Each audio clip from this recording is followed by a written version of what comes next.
Actually, I think I mucked this up a little bit. Yes, I did, because we don't need that many plane filters. But we do need the glass. Sorry.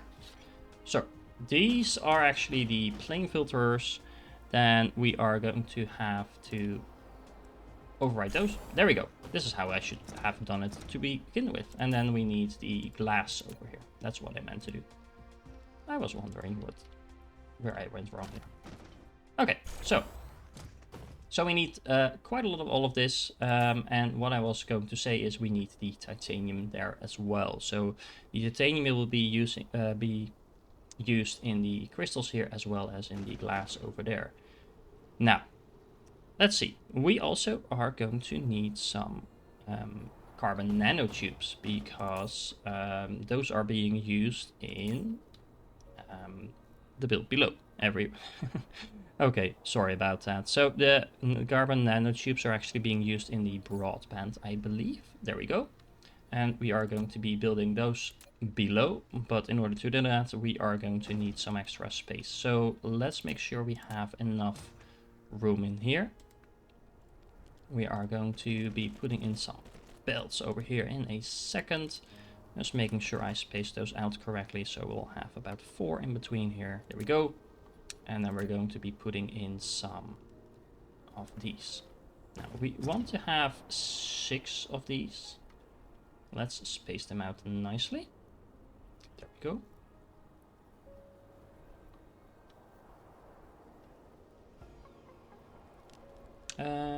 Do we need to space them out this much? Maybe we don't actually. Yeah, I think we can do it like this. Okay, so these are 6, and those will all be producing the carbon nanotubes. Now, if we look at the recipe, the graphene, but again, the titanium. So this is why the titanium is on this belt. So we can use it in multiple spaces. And because this will be wrapping around over here, we can draw it in for the crystals as well as the glass from this belt that will be wrapping around here. And we can also use it this way for the carbon nanotubes. Now, again, we want to be having 3 different rows of belts over here. And then we are going to have another 6 of those over here. So that will be fixing all of our carbon nanotube needs. Let's see. So that will mean that we have an outgoing belt of carbon nanotubes over here. And then we are going to be building quite a lot of particle broadband facilities. I'm just going to stretch that over here, and around this is where we're going to be building that. And of course we want to be setting this to the correct build. This is going to be a lot of particle broadband. Now,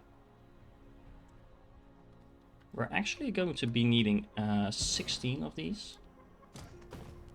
There we go. That's a lot of broadband.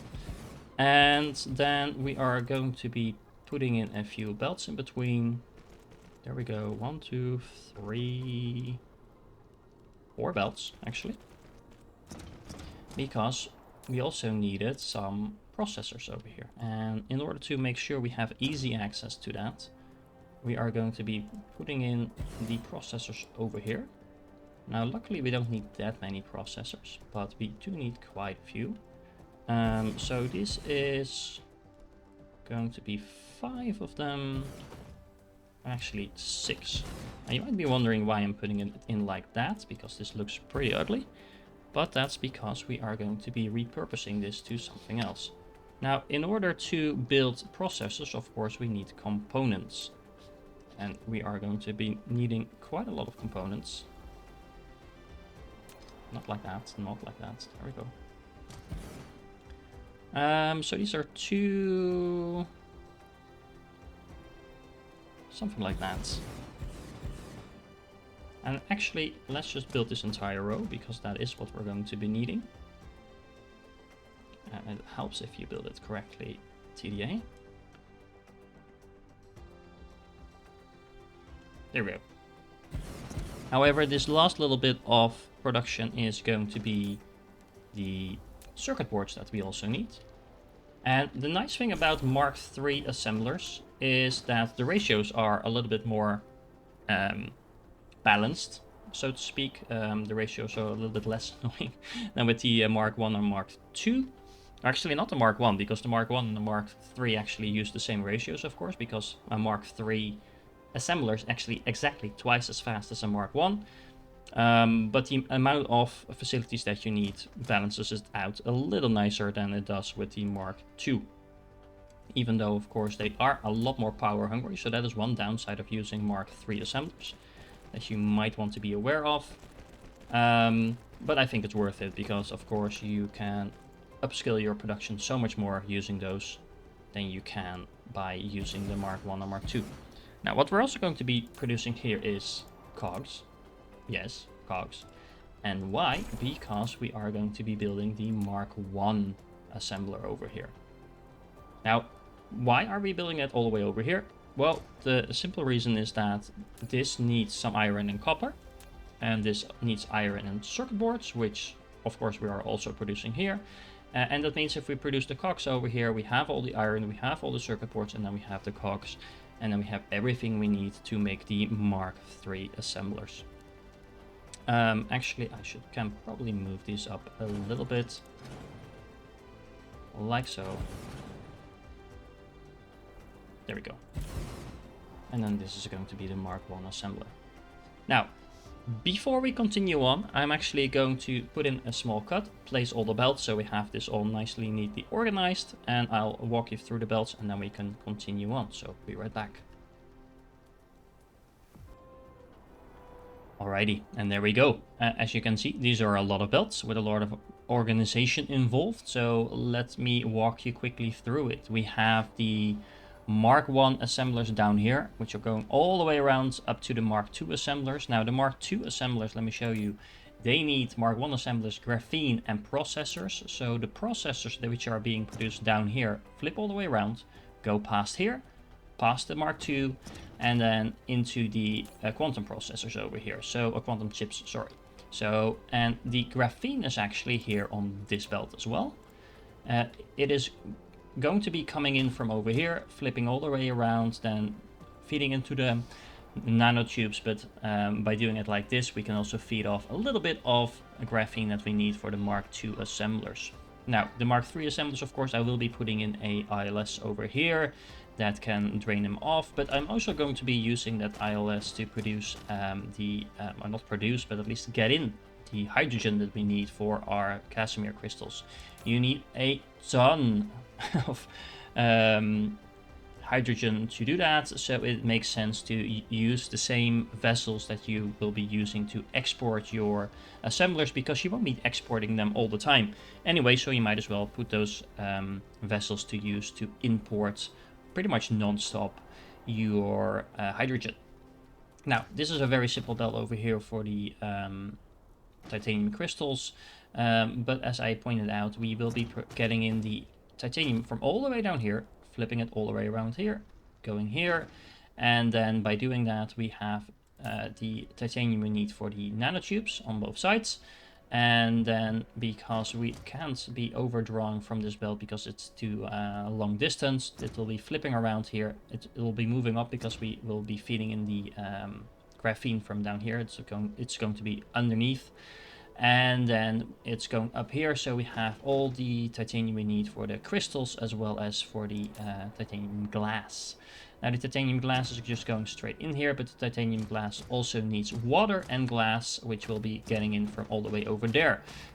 What else to mention? Well, we have the corks over here, and we'll be having to smelt a lot of different items, and we will all be producing those in a separate part of our build. But first, we will need a lot of chemical facilities. Now, chemical facilities, we are going to be producing a whole lot of different types of items from the chemical facilities. Let me see, should I put it over here or over here? Let's just do it like this. I think will be fine. We might run out of space below this. Let's just be safe and do it like this. we are going to be needing 1, 2, 3, 4, 5, 6, 7, 8, 9. And these will be not producing nanotubes, but these will be producing organic crystals, because of course we do need organic crystals in order to make the titanium. Now this is again one of those examples where you can really shortcut a lot of the builds, because for example you have a rare recipe here that makes graphene straight from fire ice. Once again, I am assuming that you don't have access to the rare recipes, or you don't want to use them because you're doing a achievement run, which there is an achievement for if you don't use any rare recipes. So, or at least yeah, you don't use the rare recipes. You can actually mine the fire ice, by the way, in case that is something you want to do. But yeah, I'm just gonna use raw materials all the way in this run. Now, this is going to be the belt that needs the is going to be producing the plastic. So let's make sure we note that over here. And once again, I'm going to kind of shortcut the building of all the belts. And I'll do that off screen again, because we are going to be putting in a lot of chemical facilities. Is this? Yeah, this is put in the right spot, because we are going to be needing a lot of plastic. So this is 9 plastic. And then we're going to have to put in a belt in between. And that is going to be a belt full of graphite, actually. And then we're also going to need some oil in here, which is going to come from this direction, because that's the 2 inputs for plastic. And then we're going to have another row of plastic right over there. Now, this plastic is actually going to be feeding in down here. So we're exporting plastic on one side, and then we're going to be exporting plastic on the other side. And let's make sure I space this out correctly.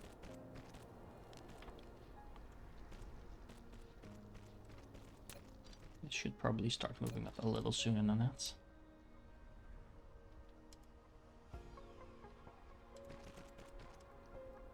Let's do it like that.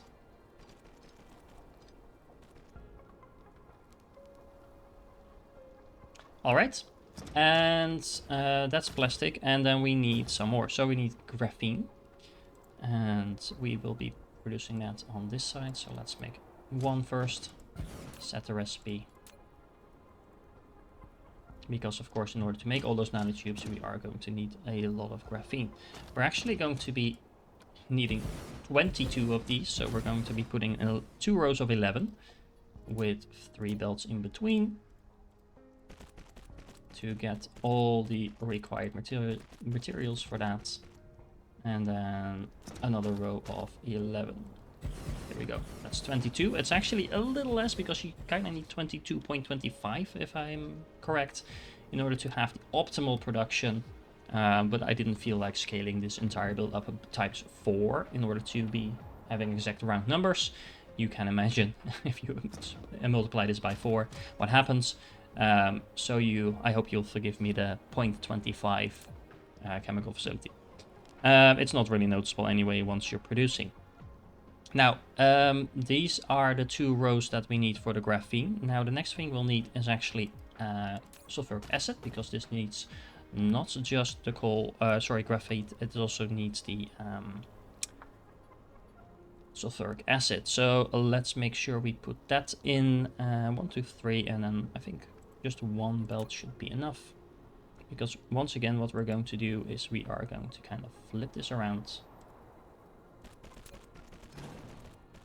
and do it like that. So we can bring the sulfuric acid to both sides. But that does mean that we need to produce it somewhere, which is going to be over here. There we go. And once again, we will need 11 of these. Once again, this is not a round number. I think it's 11.5, but once again, I hope you forgive me the 1 little offset. You can actually decide to put in 1 more if you want. Then you're overproducing it a little bit, but given the tiny reduction of the speed on this build, I don't think it matters that much. The sulfuric acid needs 3 inputs, so it will need some oil, stone, and water, which is all basic materials. which will be getting in from over here. So this is going to be 3 belts here for the inputs. And it also means we can start wrapping around the titanium. That means this one can get out. The, what is this? Crystals. Silicon crystals. And of course I'm making a noob mistake once again because I flipped around the belt. There we go. Because it's easier to build like that, but it doesn't actually work. Okay. So that's that one. That's that one. And we have the copper coming in. And we have the iron coming in. And if you haven't done so yet, make sure you start researching the infinite blueprint size, because as you can imagine, we're going to need it in this build. Alright, and that means that we are going to have to pull in quite a lot of materials from this side. We are going to have to smelt a lot of this stuff, but we are approaching the end of this build, at least. Yeah, we are down to the basic materials now. We are also going to need some oil from up here. We are also going to need the water from up here, and we're going to need the glass. Now, once again, I'm just gonna put in a small cut while the autosave is doing its job, and I'm going to finish up all the belts and organize it a little bit neater so we know what we're doing moving from here.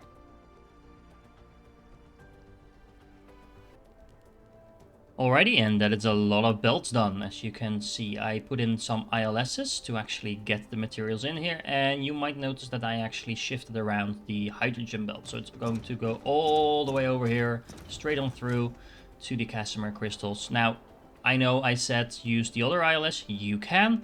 I just wanted to show you, you don't necessarily have to do that, and you can reduce the spaghetti by just a tiny bit by doing it like this. You have the room for it, so this is just option B. And the nice thing about this is that this specific ILS over here, you have 4 materials, so you also have room for warpers, and the same here, you have 4 materials and warpers. So yeah, you can just use that for hydrogen as well. It's completely up to you. Now, we have all these chemical facilities producing plastics, we are producing graphene, we are producing acid, and then of course we have all the materials over down here that we still need to produce.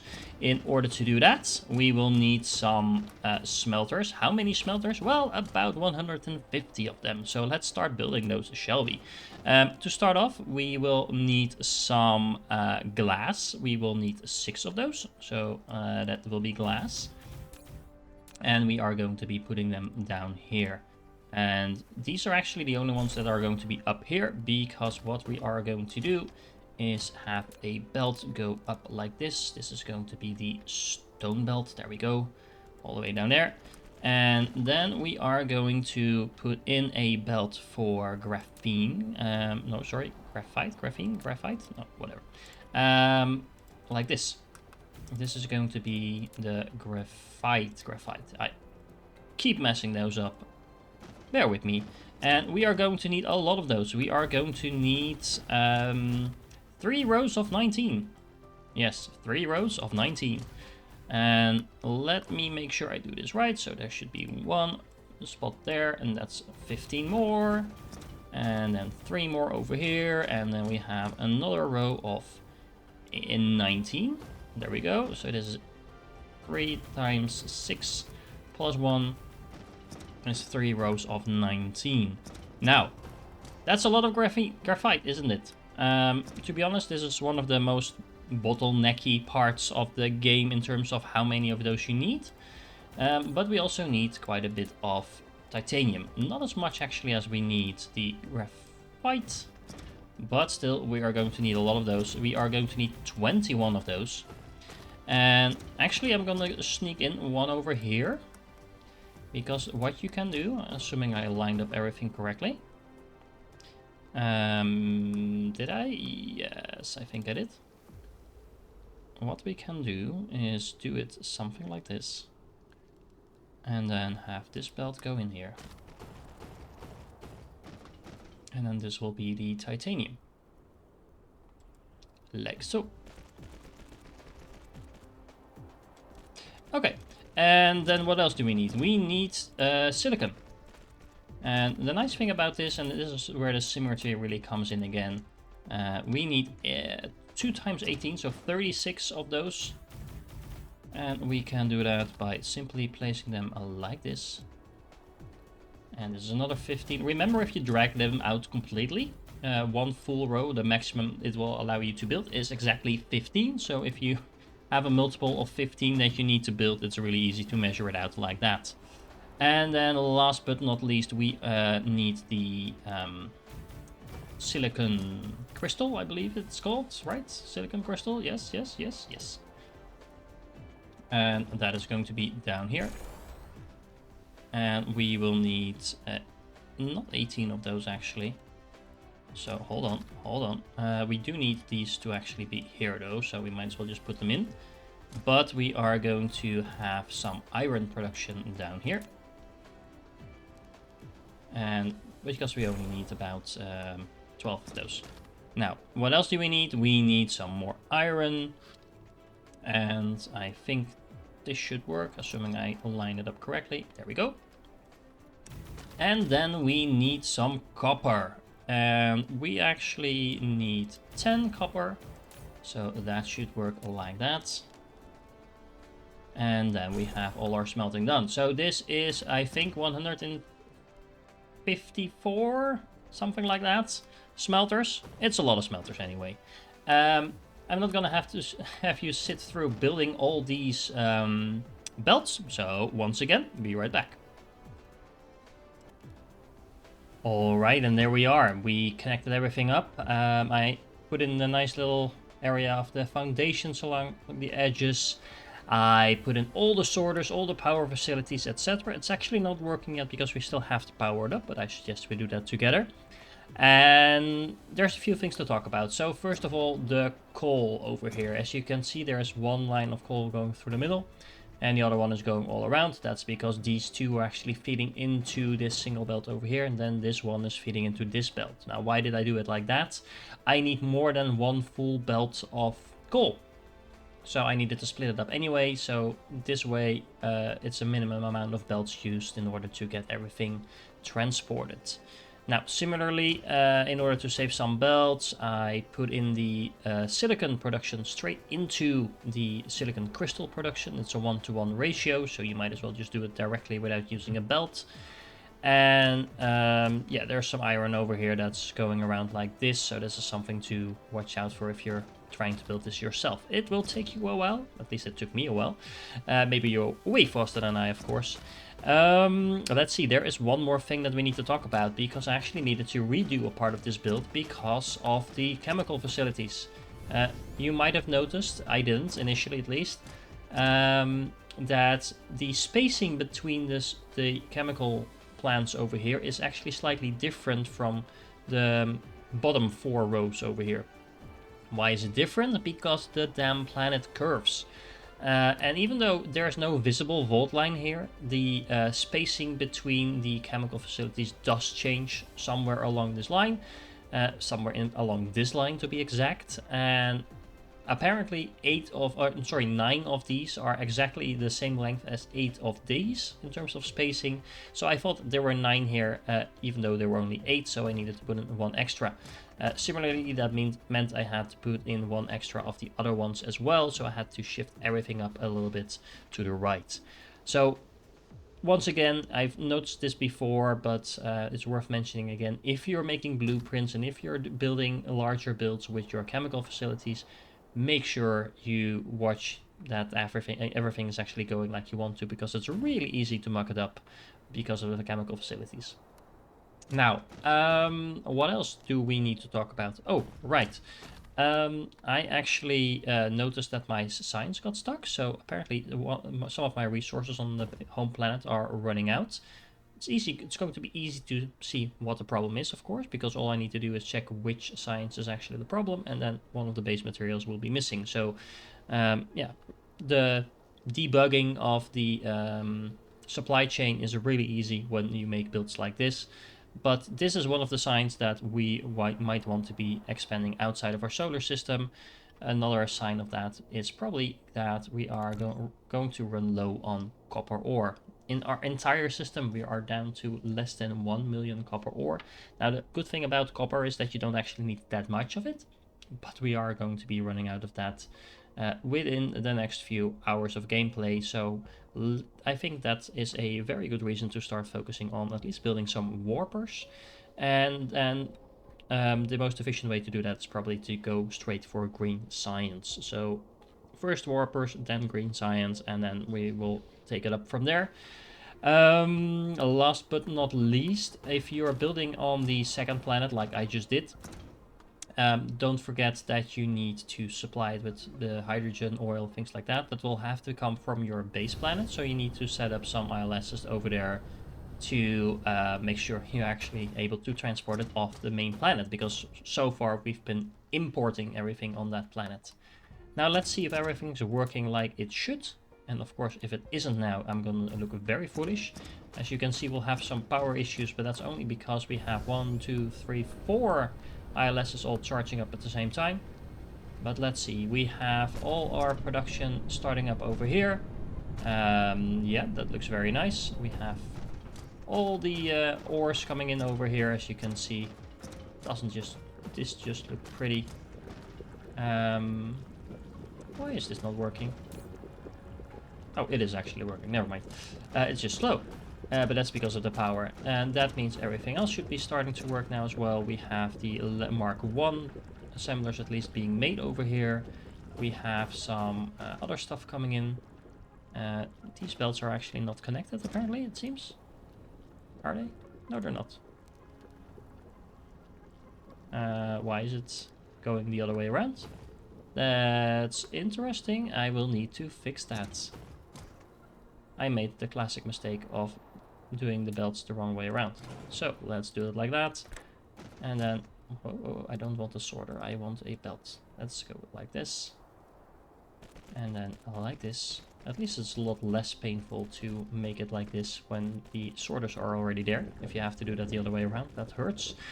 As you can see, the drone speed is actually starting to get really nice now, so no delays on that.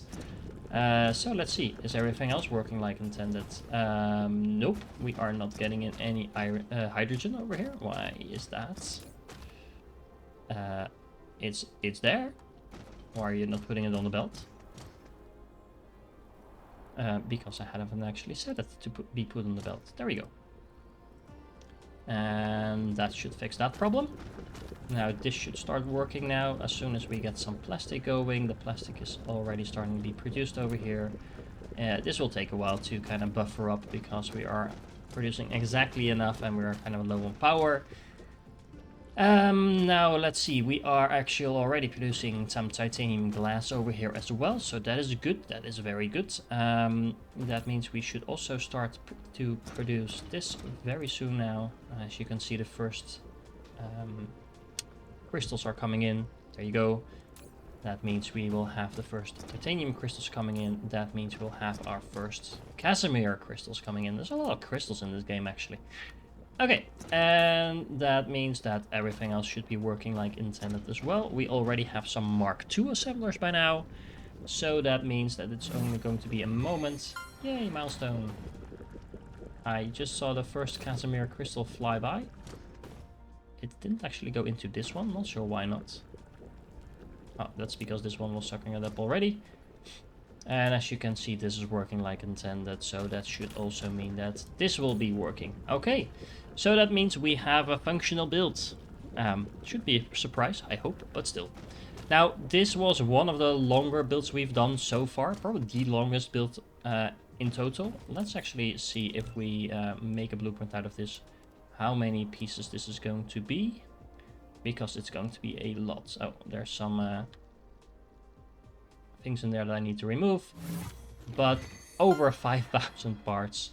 So as you can see, you definitely want to get the research that helps you to get infinite blueprints before you try to build this, because this will be a very large build. You also need the space for it, so once again, I started to build this on the second planet. There's plenty of room over there, as you can see.